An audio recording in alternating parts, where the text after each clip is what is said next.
Hello and welcome to Arise America. I'm Debbie Turner-Bell. In the news today, leaders around the world express outrage over the downed Malaysian Airlines flight number 17 and call for an immediate international investigation of the devastating crash. Also in the Middle East, the U.S. warns Israel of the risk of stepping up their ground offensive as the Palestinian death toll continues to grow. And the world marks Nelson Mandela Day, a day of service celebrated each year on the birthday of the former South African president. We will have all of that and a lot more right now on Arise America. From coast to coast, every culture, every angle. This is Arise America. Tonight, there is a global demand for a credible investigation into the missile strike which brought down Malaysia Airlines Flight 17 over eastern Ukraine. The United States began building a case on Friday. U.S. President Barack Obama said evidence indicates that the passenger plane was shot down by a surface-to-air missile from an area in eastern Ukraine controlled by Russian-backed separatists. And Russia may have provided support in terms of equipment and training. According to the U.S. officials, a satellite imagery shows the missile launch from eastern Ukraine, the missile's impact with the plane, and the plane crashing to the ground. Officials from the FBI and National Transportation Safety Board are traveling to Ukraine to investigate the crash site. President Obama called for an immediate ceasefire and issued a warning about what many are calling a crime scene. An Asian airliner was destroyed in European skies filled with citizens from many countries. So there has to be a credible international investigation into what happened. The UN Security Council has endorsed this investigation, and we will hold all its members, including Russia, to their word in order to facilitate that investigation.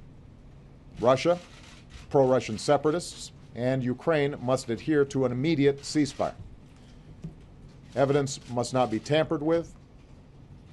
Investigators need to access the crash site, and the solemn task of returning those who were lost on board the plane to their loved ones needs to go forward immediately.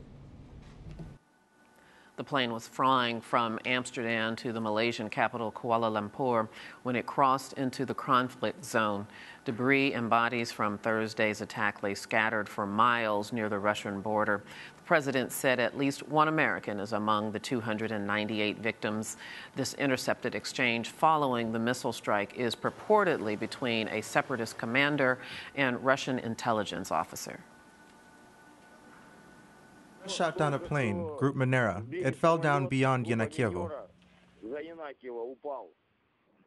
Pilots. Where are the pilots? Gone to search for and photograph the plane. It's smoking. How many minutes ago? About 30 minutes ago. These are Chernukhin folks who shot down the plane from the Chernukhin checkpoint. Those Cossacks who are based in the town of Chernukhin. Yes, Major. The plane fell apart in the air, in the area of Petropavlovskaya mine. The first 200. We have found the first 200. A civilian. Well, what do you have there? In short, it was 100% a passenger aircraft. Are many people there? The debris fell right into the yards. What kind of aircraft? I haven't ascertained this.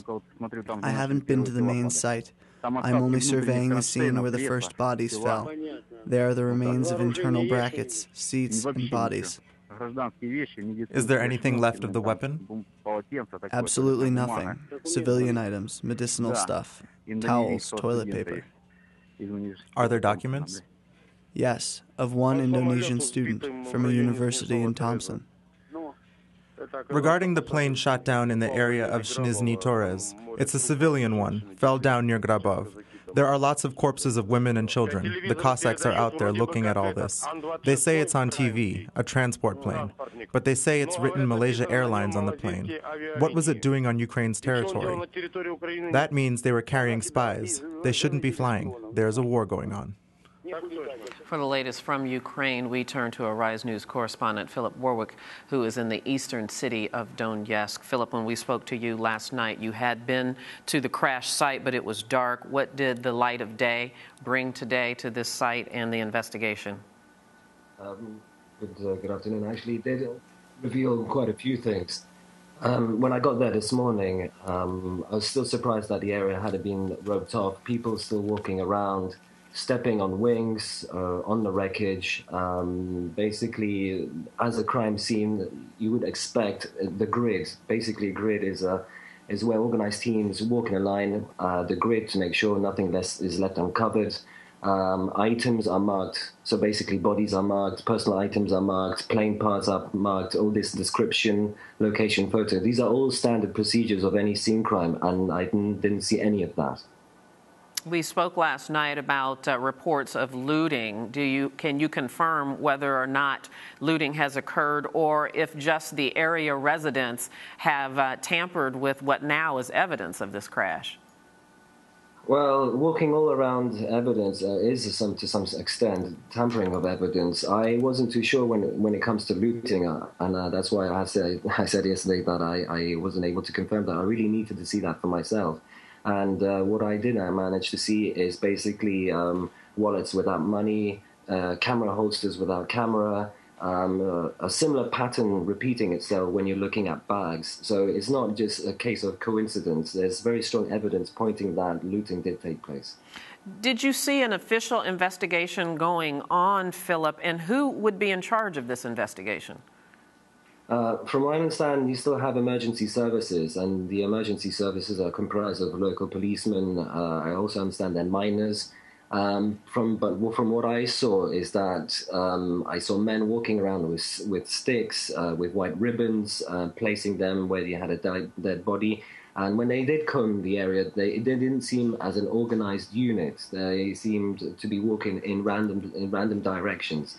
So in terms of organization, maybe could be an element of lack of experience, or possibly that they don't actually have the know-how of what are the standard procedures of an international crime scene. And I understand that there are reports that some officials, perhaps those who should be authorized on the site, have been denied entry. Well, that's correct. I mean, I even heard that last night, that Ukrainian experts were refused in the area. So then you have to ask yourself the question: what kind of experts do the separatists have, and the DPR, the Donetsk People's Republic, have? It's difficult to say. I think that they are doing their best, but they basically don't have the expertise, the knowledge, and the know-how to conduct this particular combing of the area. And not only that, is that I also understand that they were able to recover a black box. And they were attempting or planning to hand that to the Russian authorities. Now, if you can't do it yourself, I think that speaks for itself. All right, Philip Warwick reporting for us from Donetsk in eastern Ukraine. Philip, thank you very much. Thank you. Now, some of the heartbreaking stories connected to the tragedy of Malaysia Airlines Flight number 17 are emerging. For one Australian family that lost relatives in both Malaysian airline incidents, this was a double tragedy.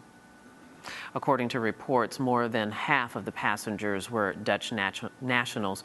Arise News correspondent Natalia Ojeska joins us from Amsterdam's Schiphol Airport in the Netherlands. Natalia, let me just ask you, what are the families there of these some 189 passengers that were on this plane being told about this crash? Yes, first of all, I believe it's important to mention that getting this information was quite difficult because here at the Schiphol Airport, there are no spokespersons, neither from the Malaysian Airlines nor from the airport. So it were first the representatives of other airlines who told me that yesterday in the afternoon, the family members were transferred to a hotel in order to separate them from the media. And the location of this hotel till now remains unknown. And tell me a little bit about what the atmosphere was like. I know that this is devastating for these families, but how are they reacting at this point to this news? Well, yesterday in the evening, when I arrived at Schiphol, I saw actually only a couple of media carriers and journalists covering the tragedy, and the area inside of the departures terminal 3 was actually quite empty. So when I came here, I was a little bit confused, but I really found the right place. First, after then, I've seen that on a small part of the departures, Terminal 3, they were actually relaxed and happy passengers boarding for planes, taking them probably to their holiday destinations. So I had the opportunity to meet two family members who came here in the late afternoon, appeared to be very confused, very sad. They were looking for a contact person to receive the information, where to go, who would be a proper contact person. And as soon as I told them that I am a journalist, they refused to speak with me. Today, the officials of the airport created a kind of a small area in front of the entrance to the airport where people can lay flowers. And I met also on this place a young Dutch couple who left flowers. And when I asked them if we could have a small talk, they just politely said, no, please. So it would be very difficult to speculate whether they were family members. But it's really visible that the plane crash generates emotions. And it can be felt that people really feel uncomfortable, especially at this little place with flowers and teddy bears for little children. Natalia, has there been an official comment or reaction from the Dutch government? Yes, right now there is actually a quite clear position of the Dutch government.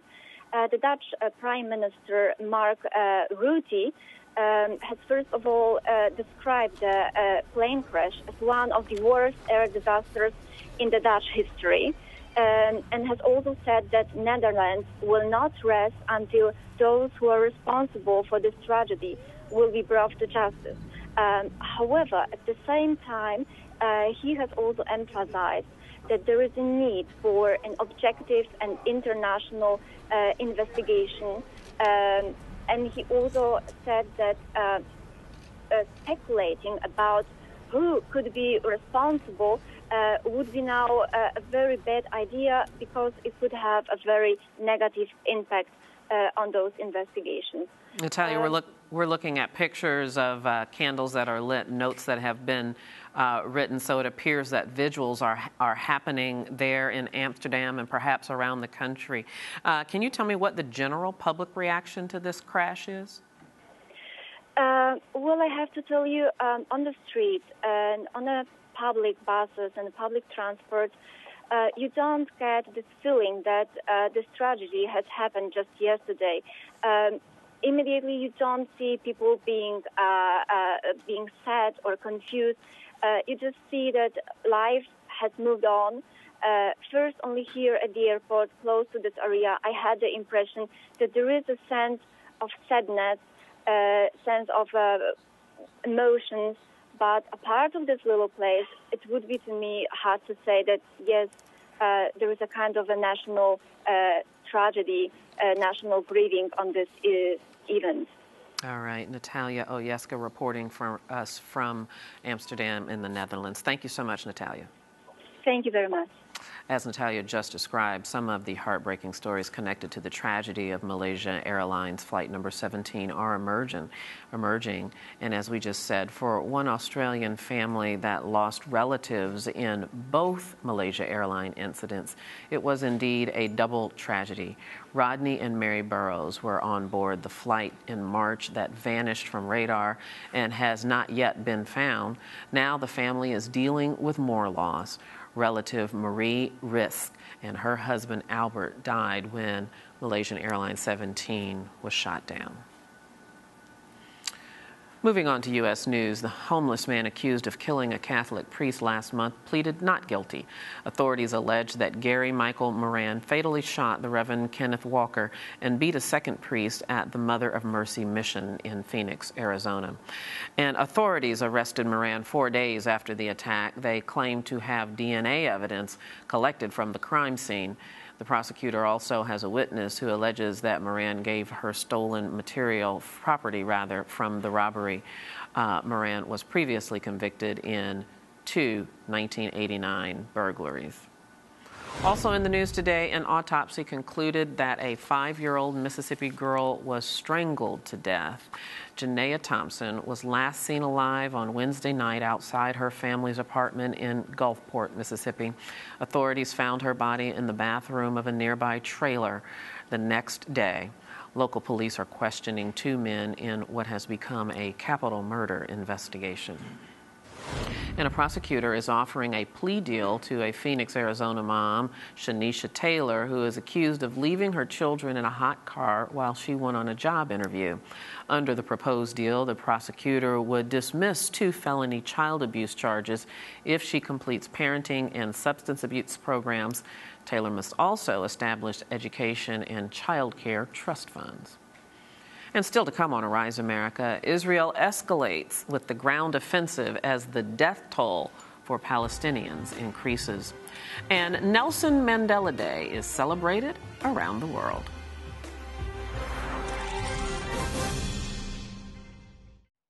If I was building my own network, it would be for the people, by the people.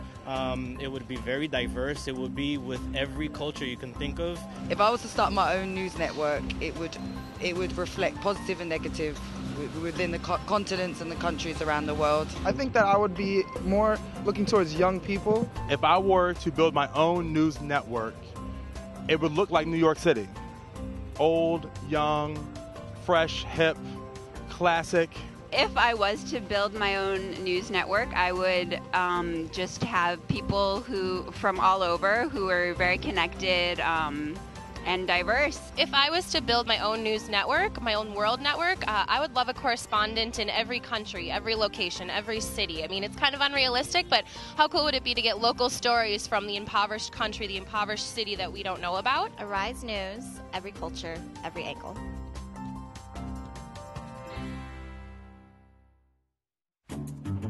I think news does make people put things in black and white terms just so that they have a dividing line between what their viewers like and dislike. When they see a person of color, they either think that they're not going to do anything, they're either on drugs or they got pregnant at an early age, and I just want to say that that's not true. It tends to reflect more the interests of the upper income people and the upper income interests. Arise News, every culture, every angle.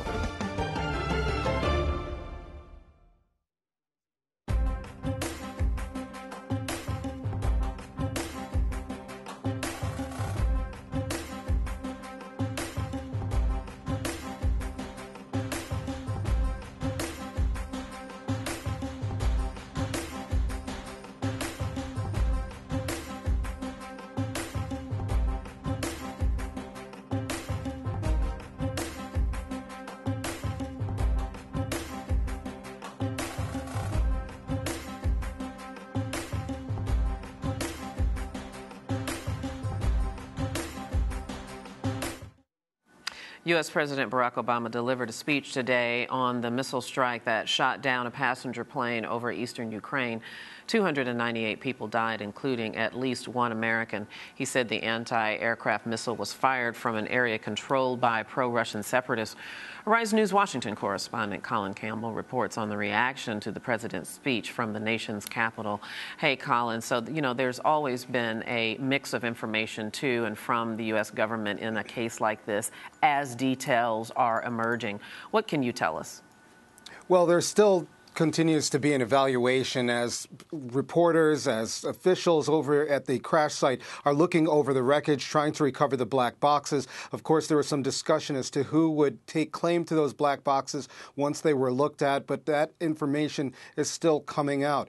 The U.S. ambassador to the United Nations, Samantha Power, spoke about how this could have happened, how this airliner could have been shot down. She said that it would be remiss to actually actually overlook the technical assistance that some of the pro-Russian separatists may have gleaned from Russian soldiers. So she said this is a possibility. Of course, nothing is confirmed right now. She did address the United Nations Security Council. She became a little emotional when she looked at the passengers aboard MH17.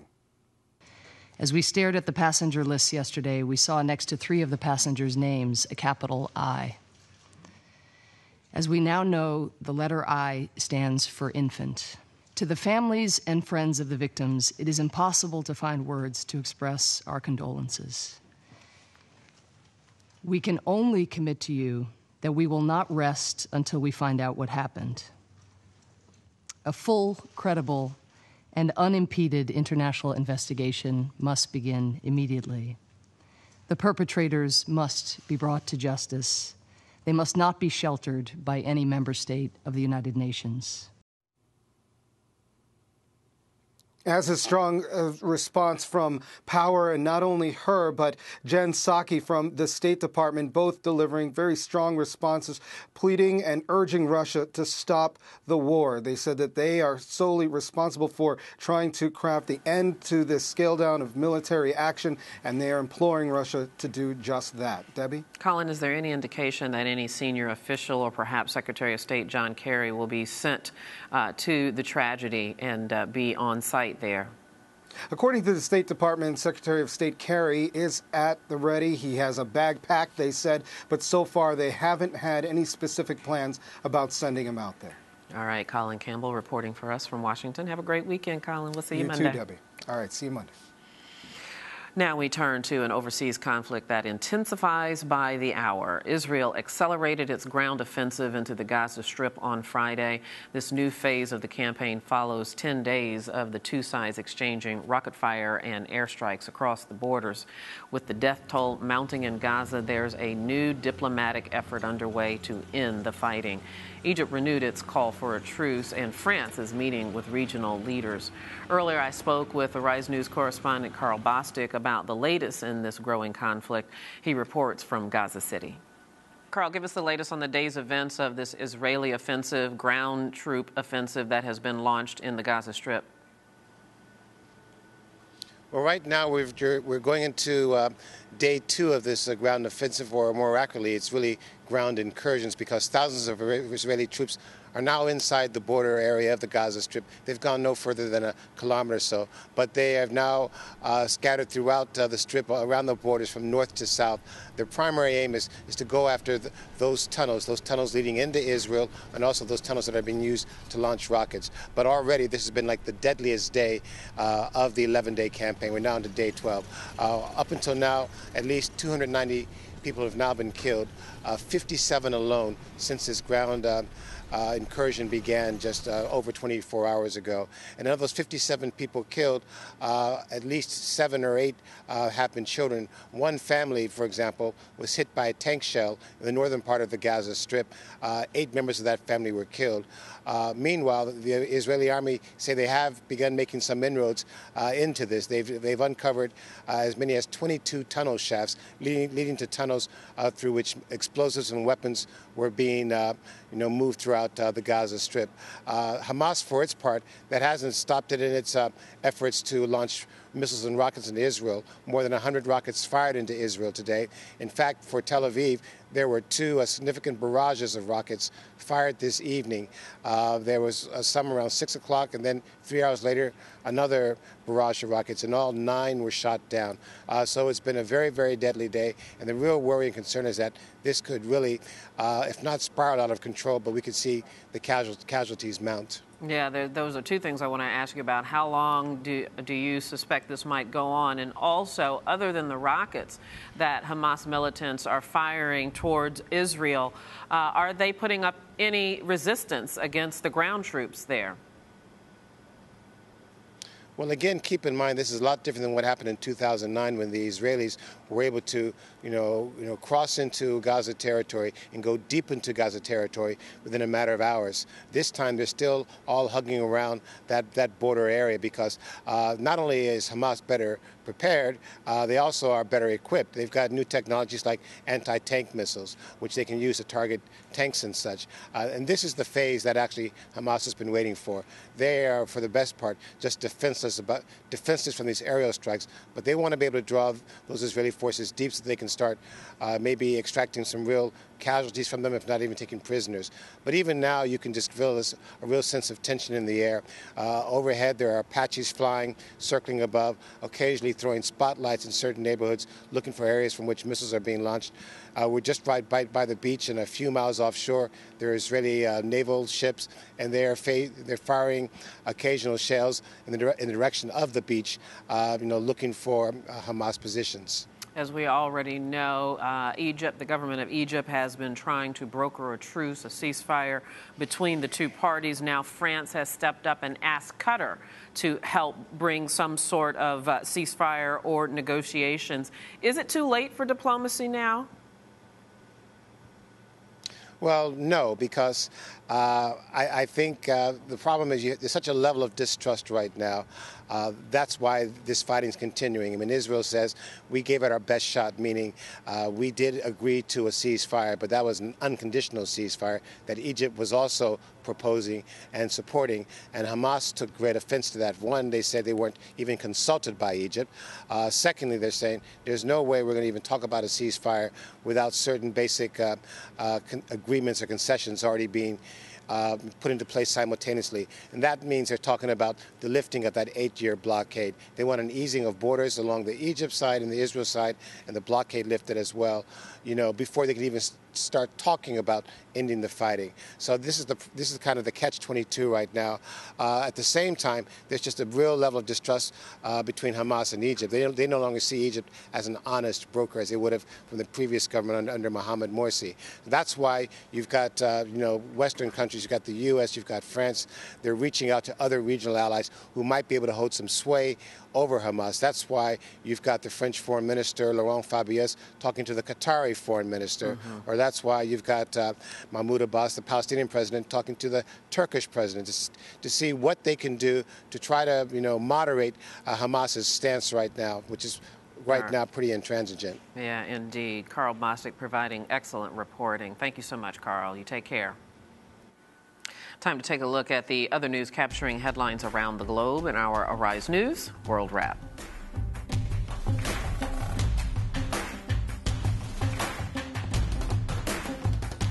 In Afghanistan, election officials are conducting an audit of some 8.1 million ballots.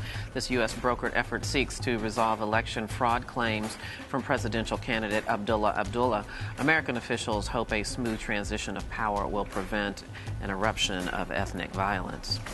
And in her first news conference since a military coup, former Thai Prime Minister Yingluck Shinawatra denied planning to go into self-exile. This comes one day after military rulers approved her request to travel overseas. At the same time, the country's Corruption Commission wants to press criminal charges against her. Also in the news, Iraq says its forces repelled an insurgent attack on a northern Shia town. Local officials report killing 15 militants, but Sunni insurgents continue to control large swaths of land in Iraq and Syria in their attempt to create Islamic caliphate. And beleaguered former Italian Prime Minister Silvio Berlusconi received good news today. An Italian appeals court acquitted him in a sex-for-hire case. This ruling reversed a lower court's decision, which carried a possible 7-year prison sentence. Prosecutors accuse him of paying for sex with an underage prostitute. And that is the Arise News World Wrap.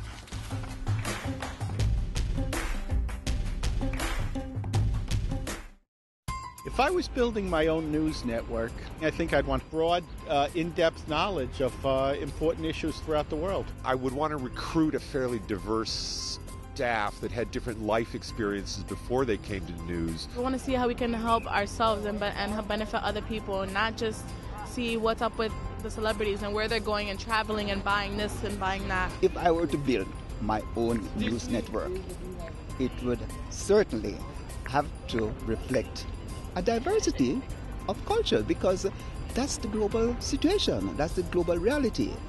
I would probably bring a lot of personal stories, really personal stories from the leaders of all countries. If I was to build my own news network, I would just have people from all over who are very connected and diverse. Vice News, every culture, every angle.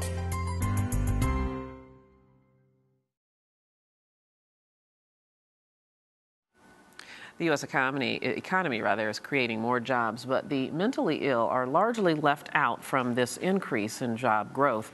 A new study reveals that 80% of the mentally ill are unemployed, but 60% of them want to work, and at least 2/3 can successfully keep a job if given proper support. However, supported employment programs are rare, and that's partly due to lack of funding, and I would imagine lack of understanding. Joel Corcoran is the executive director of Clubhouse International. The organization helps to develop community-based centers which give people with mental illness hope and opportunity to reach their full potential. And Stephen Manning has bipolar disorder. He found a full-time job through an employment program offered by the Carriage House in Fort Wayne, Indiana. Carriage House is part of Clubhouse International. Welcome both of you gentlemen to Arise America. Thank you so much for coming in. So just paint the picture. Let me start with you, Joel, just to get my arms around this issue. What do you think is the underlying problem with the difficulty of those with mental illness in becoming appropriately and gainfully employed? That's a great question. You know, I think there's multiple factors. One, of course, is the stigma about mental illness. People don't talk about mental illness. They're afraid of it, and there's a lot of fear associated with mental illness. So when people learn that someone has a mental illness, they're less likely to consider them for a job. But also, people living with mental illness, particularly in this country, are often living below the poverty line. Because of their illness, they've had a long gap in their employment history, or maybe they haven't been able to finish school. And so oftentimes, they're just not given a chance. And I know that, Stephen, you've had a journey. You were diagnosed with bipolar disorder, is that correct? But you were able to find a job through one of the programs with Clubhouse International. Can you sort of tell me what stigmas that you experienced personally as you looked for a job, tried to get into the workforce? Well, actually, you know, I was struck with bipolar disorder back in 2002, and one of the stigmas actually was people really didn't know how to treat me. They didn't know how to handle me. So my friends and family members kind of distanced themselves from me because they really didn't know, you know, if I was dangerous or just how to relate to me. So there was a separation. There was a time period when I was homeless and living in a city where I had been a professional for years was very, very different, and life was different for me until I got involved with the Clubhouse movement. Let me swing back over to you, Joel. And there's a powerful statement in the research information. We just gave it in this introduction that 2/3 of the people with mental illness can successfully hold a job if given the proper support. So my question to you is, what is that proper support? Well, that's a great question, and it's true. People, if they're given the opportunity and the support, they have a very good chance of being successful. At the Clubhouse, oftentimes, what we're doing to help people find jobs and keep them is, one, finding out what they want to do, working with the local employers, and then going that extra step once someone has a job. We have a program called Transitional Employment where the Clubhouse staff person is very involved with the employer and with the member of the Clubhouse who's going to work, so much so that if the member can't go in for some reason, the staff person will go in and fill in for them. So over-the-top support, believing in people's potential and doing whatever it takes to help them get through first day, second day, first week, second week, and if things go bad, to try again with unending opportunities to be successful in employment. Never giving up is really one of the biggest things, and believing in people. Stephen, can you tell me briefly why employment is important for you? How does it change your life? Well, it's changed my life because, you know, after I was struck with bipolar disorder and had to leave my job, I wanted to work. I wanted to work very badly. I wanted to get back into the workforce. A great thing about what's happened to me is I was involved with a transitional employment position at a law firm. That led me to work permanently part-time in radio, and now I own my own business, a video production business, working 70 hours a week. So initially when I was struck with my illness, I wanted so bad to work and get back in the workforce. And I believe it's the same way with dozens of other people with mental illness. We just need a chance. Yeah, indeed, and to feel useful, to have that Yes. purpose. Well, unfortunately, we've got to end the discussion right there with Stephen Manning, Joel Corcoran. Thank you both, gentlemen. Thank you very much. Appreciate it. Thank you. Moving on now to business news. The automotive recall parade continues. Arise News U.S. business editor Andrew Schmertz has that story and the rest of today's business. Thanks, Debbie. After Thursday's sell-off, the markets recovered today. Let's take a look at the closing numbers. The Dow Jones Industrial Average up triple digits, almost recovering its entire loss from yesterday to 17,100. The S&P 500 and the Nasdaq also finishing the day in the green. Kia is recalling nearly 52,000 small SUVs, Kia Souls, from the 2014 model year. Built from July of last year through January of this year, are affected. The Korean automaker says steering assembly problems could cause a driver to lose control. So far, there have been no reports of crashes or injuries. General Electric posting a 13% increase in net profit in the second quarter. GE earned $36.2 billion. Strong performances in its aviation and oil and gas divisions helped. An organization called Fast Food Forward is calling on the National Labor Relations Board to investigate McDonald's. Fast Food Forward reportedly claims 9 employees at a McDonald's in New York were fired because of their union involvement in organizing activities. The NLRB says they have no comment. And today, Amazon introduced a new subscription service called Kindle Unlimited. For $9.99 a month, customers can read as much as they want from more than 6,000 Kindle books. And subscribers can also listen to audiobooks. Just look for the Kindle Unlimited logo on eligible titles. Debbie? All right, Andrew, thank you very much. Well, in case you didn't know, today is Nelson Mandela International Day. It commemorates Mandela's birthday, and it observes a worldwide day of service. Madiba may no longer be with us, but his legacy is alive and well. Thousands of South Africans volunteering their time for Nelson Mandela Day on what would have been his 96th birthday. It's the first time the day has been celebrated since the death of the anti-apartheid icon in December last year. For the past 5 years, millions of people have volunteered 67 minutes of their time on July 18 to mark the 67 years the iconic leader worked towards South Africa's freedom. Our struggle for freedom and justice was a collective effort. Mandela Day is no different. It is in your hands to create a better world for all who live in it. The good deeds are spreading, with more than 126 countries from the US to China taking part this year. Wherever Madiba is, whatever is the state in which he is in his new life, he is smiling today, and you are making him smile. Thank you. President Jacob Zuma is calling on South Africans to grab a broom and help spruce up the country, saying even the smallest actions can make a difference, a theme echoed by Mr Mandela's family. He would love to have something that's sustainable. It doesn't have to be big, helping your neighbour out, starting a vegetable garden, sustenance garden, specifically in the rural areas, because that's where it's needed the most. Even Google has gotten on board this year. The Mandela Bikers are doing their bit to help the less fortunate, delivering food and clothing to the needy in rural areas, while in Johannesburg, some of his memorabilia is being auctioned off with the hopes of raising $450,000 for charity to continue his work to fight poverty and promote reconciliation. Erin Roan, Arise News.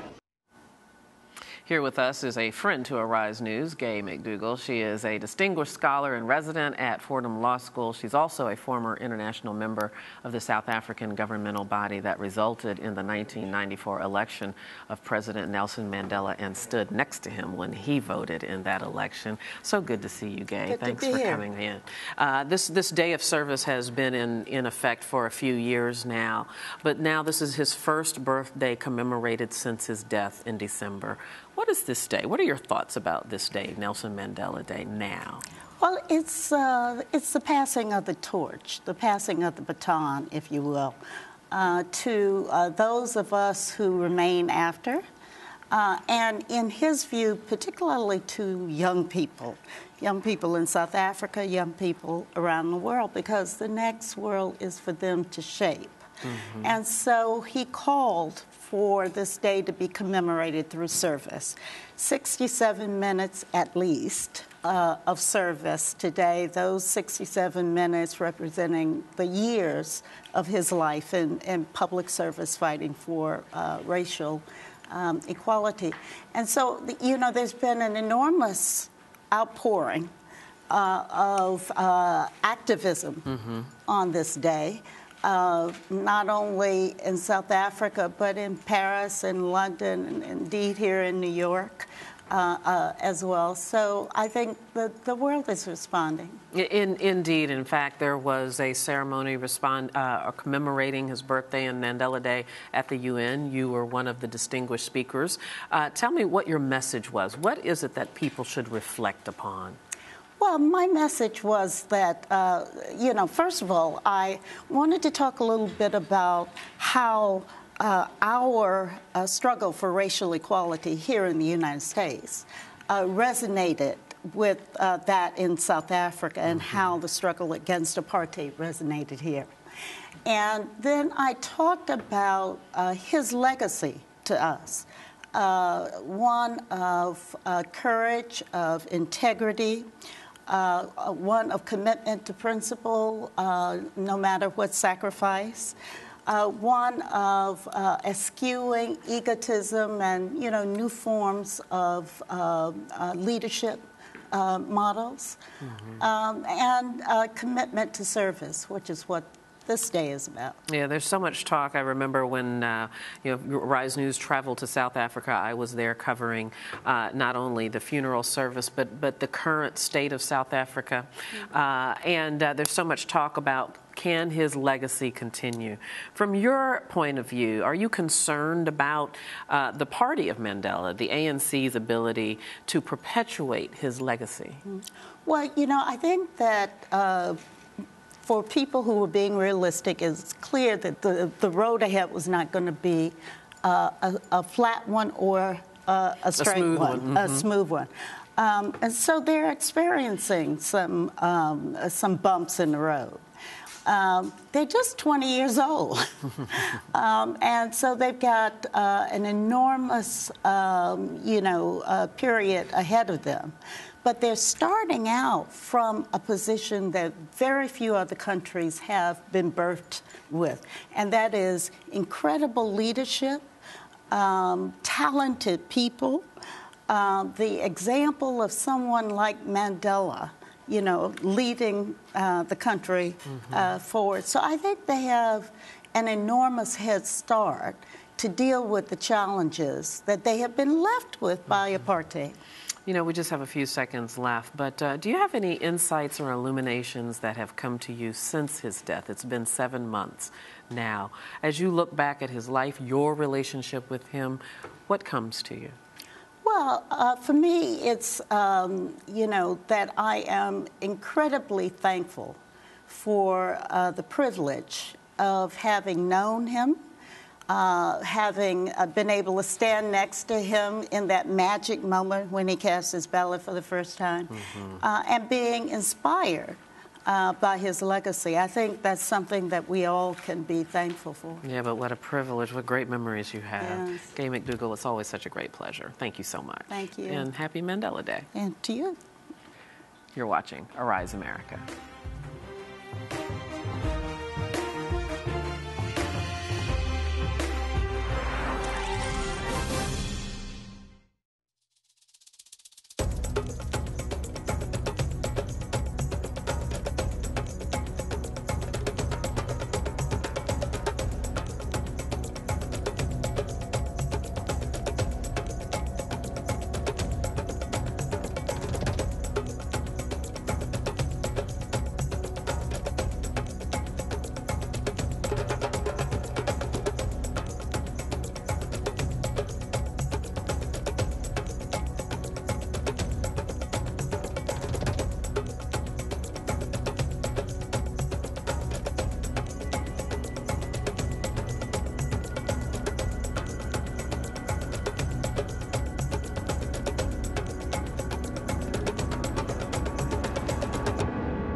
Time to check to see what's making headlines across Africa today.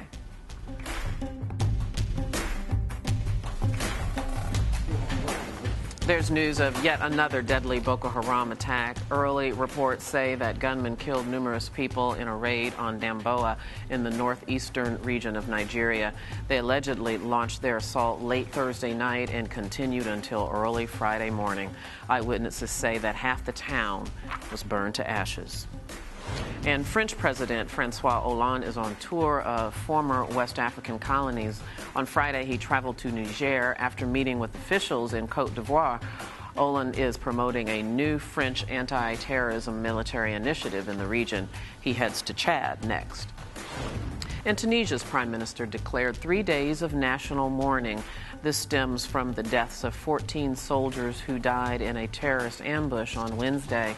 It was the deadliest attack on the country's military since independence in 1956. And that is the Arise News Across Africa report.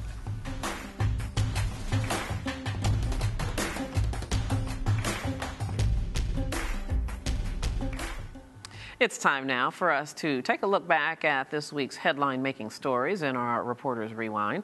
Our guests at the round table are freelance journalist Kelsey Minor. He writes frequently for Fox News and the Huffington Post. We also see him around here from time to time.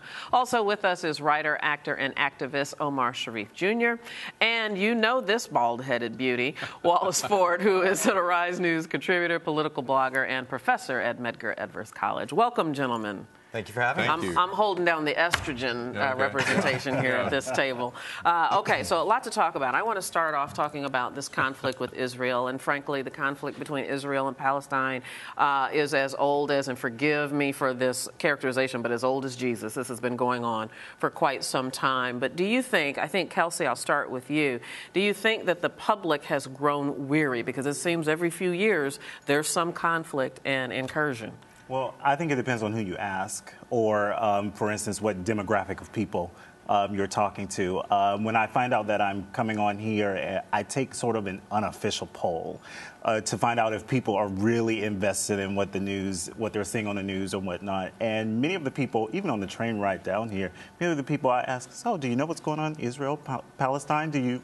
Most of them don't know. So I think it just depends on who you ask. If you talk to your average news watcher every day and people who are invested in, say, Middle East and the news, then obviously I think, yes, they are invested. Yeah, and what is it that you think, Omar, do you think that people don't get? Because not only is it just a conflict between these two groups of people, but it's in an incredibly provocative part of the world. Certainly, and I'm from Egypt. I'm half Muslim, half Jewish. I've had grandparents who perished in the Holocaust, and on the other side who fought in some of these Arab-Israeli wars. And, you know, even myself, I got a master's in conflict studies in the Israel-Palestine subject from London School of Economics, and I don't even understand how it started, the conflict, or what the resolution is going to be. And I think what's important for reporters to really emphasize is the human aspect of the conflict and how many people are hurting and suffering on both sides. Yeah, is it to our peril not to underestimate the importance of this conflict? Absolutely, and I think that's a really important point here, Debbie, because the history shows us that sometimes what seem like localized conflicts, because there's so many other parties that can be involved or get involved, and because we live in a really globalized, internationalized situation right now, that what seems like a local conflict could escalate quite easily. And of course, the United States, being a major supporter of Israel, basically since the country was formed in 1948, is seen as a target by people who oppose Israel as well. So it's not as if we can just sit here and think that we are separated and immune from this dispute. The United States is very much engaged, very much involved, and in this entire process, and perceived as such by the opponents of Israel. Indeed, and we just cannot forget that it is a domino event of events. It affects so many of the countries in the region, not the least of which Egypt, Jordan, Syria. And if I might, it's also an outgrowth of colonialism as well. We have to understand that, in point of fact, that there was colonial empires with the British and the Ottoman Empire and all these. It sounds like ancient history, but we're looking at the results of the fact that countries were formed and reformed according to political lines many times, and not necessarily according to whatever the cultural, geographic, or historical lines might have been. Yes, indeed. I think I'm going to change subjects because we're running short on time and talk about, we all remember private. He was Bradley Manning when he was sentenced. Now Chelsea Manning, who was sentenced for providing sensitive documents and spending time in the military prison at Fort Leavenworth. He's transgender, and his lawyers have asked the government to pay for his hormone treatment. So my question is very simple. Kelsey, I'll start with you. Should the United States government pay for Chelsea Manning's hormone treatments? He worked for them, or she worked for them, and so I would say yes, and that simply is the bottom line. She is an employer of the United States government. She's soldiers, served her country. I say yes. I don't see a problem. Why shouldn't this be considered elective, something that Chelsea has chosen to do that the government shouldn't be obligated to participate in? Well, the first thing we have to keep in mind is that we should use the correct personal pronouns, and Chelsea has asked to be referred to as her, so let's give her that first basic dignity.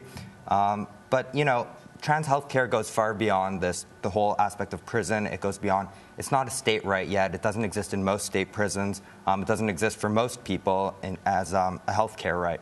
So we need to think about that. And if we watch Orange is the New Black, a very popular show, Laverne Cox really personalizes this struggle on that TV show. She's nominated for an Emmy. And I think it's a good example for people to watch and to understand the complexities and nuances of trans people and trans health care. Last 30 seconds. Yeah, and I don't know that it really matters whether she was or was not a soldier. She's a prisoner in the U.S. prison system, and it's a health issue. And yes, whether if it was cancer or if it was a broken leg or whatever it might be, you deserve the health care that you need. And to me, it's just that simple. And I don't think complicating it because it has to do with gender issues, transgender issues, really is the point. All right, we'll have to leave it right there. Wallace Ford, Kelsey Minor, Omar Sharif Jr. Thank you all, gentlemen. Thank you. Appreciate it. You're watching Arise America.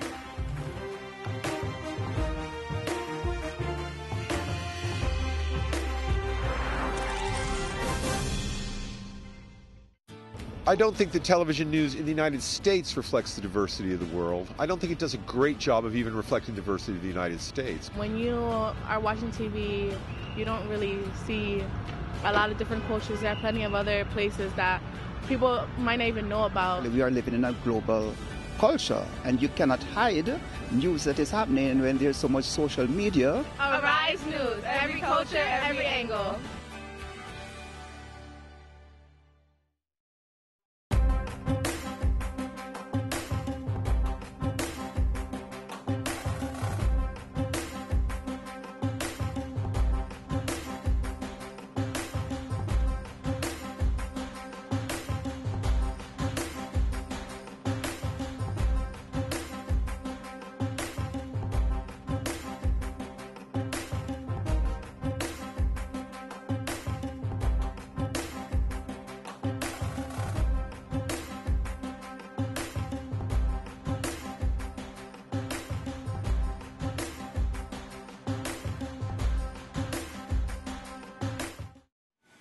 Well, a movie comes out this weekend about a woman who lives a life of luxury and loneliness.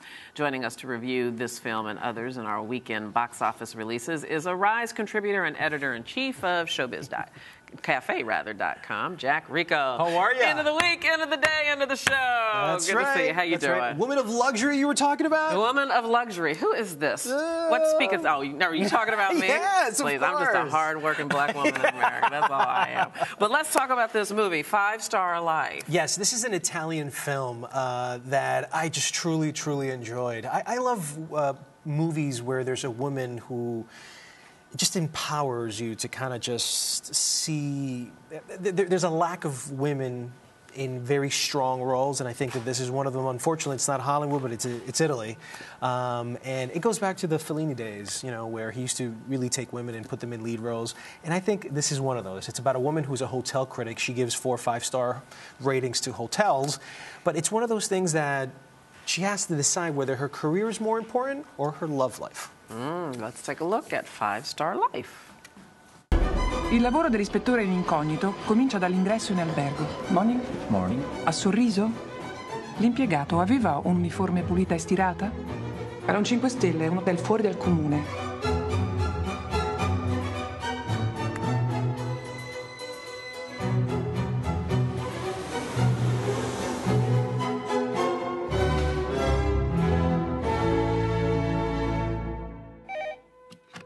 Buongiorno, signora Lorenzi. Sono le 8 del mattino e la temperatura esterna è di 18 gradi.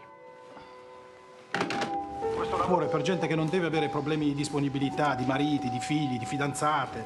Sì, ho capito. Sono il tuo ispettore. Ma lo sai che in fondo noi abbiamo un lavoro molto simile? Sì, solo che io sto sempre qua e tu dall'altra parte del mondo. Well, it looks beautiful, some of those scenes. It's a gorgeous film. The last movie to win the best documentary at the Oscars was a movie called La Gran Bellezza, The Great Beauty. And the thing about Italian cinema, since the old days until now, is they know how to make an artistic, beautiful, sophisticated film. And this movie, A Five-Star Life, does not disappoint. It's elegant, it's sophisticated. One of the things that probably hinders the film is that the characters sometimes fall flat. As soon as you get into the, sort of the love theme, the romance of it all, it kind of gets a little sort of disconnected.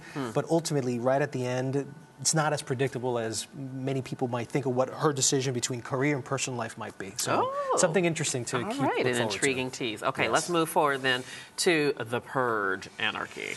Yes. Now, if you remember last year, Ethan Hawke did a film about this crazy concept, which I actually love because it was so original. It's about brand new United States that for one time a year, you can kill anybody you want for 12 hours just to cathartically take out all and vent.